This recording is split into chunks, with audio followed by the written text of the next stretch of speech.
Old Testament faith. Not with the blood of goats and calves, but with his own blood he entered the most holy place once for all, having obtained eternal redemption. For if the blood of bulls and goats and the ashes of a heifer, sprinkling the unclean, sanctifies for the purifying of the flesh, how much more shall the blood of Christ, who through the eternal Spirit offered himself without spot to God, cleanse your conscience from dead works to serve the living God. Hebrews 9, verses 12 through 14. Old Testament believers were saved by keeping the law and performing animal sacrifices. But you and I are under the blood of Christ. The exasperated man told me,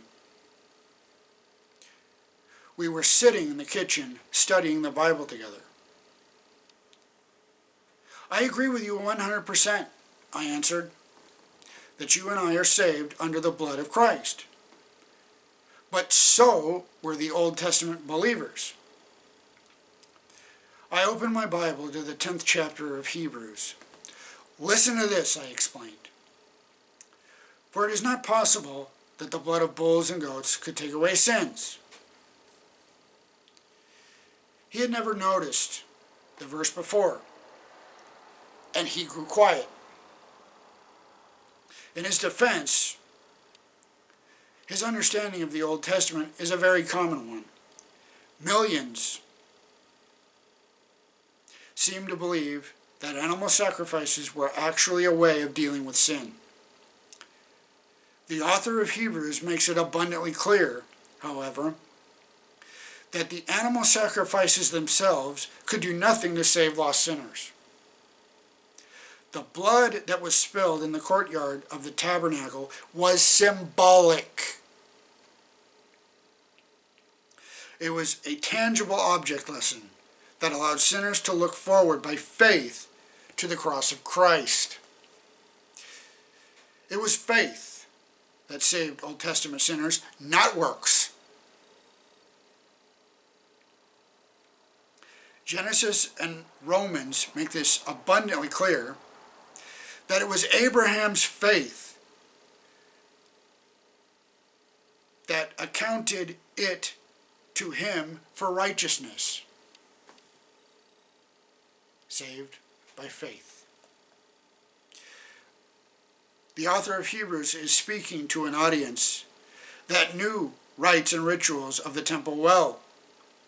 And he underscores how valuable the imagery of sacrifice had been to help them understand what Jesus was now doing in heaven's sanctuary.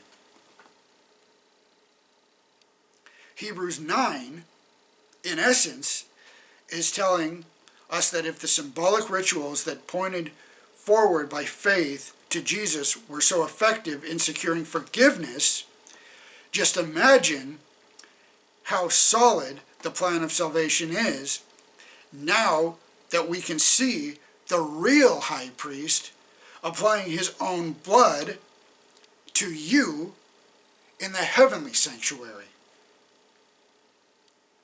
The Old Testament believers had the security of watching the blood of animals carried into the sanctuary, knowing that if they were repentant, they would be declared forgiven and innocent, and would be permitted to remain in the presence of God. You and I need be no less certain or secure. The Bible reminds us that heaven's sanctuary and high priest are not mere shadows, but an even greater reality.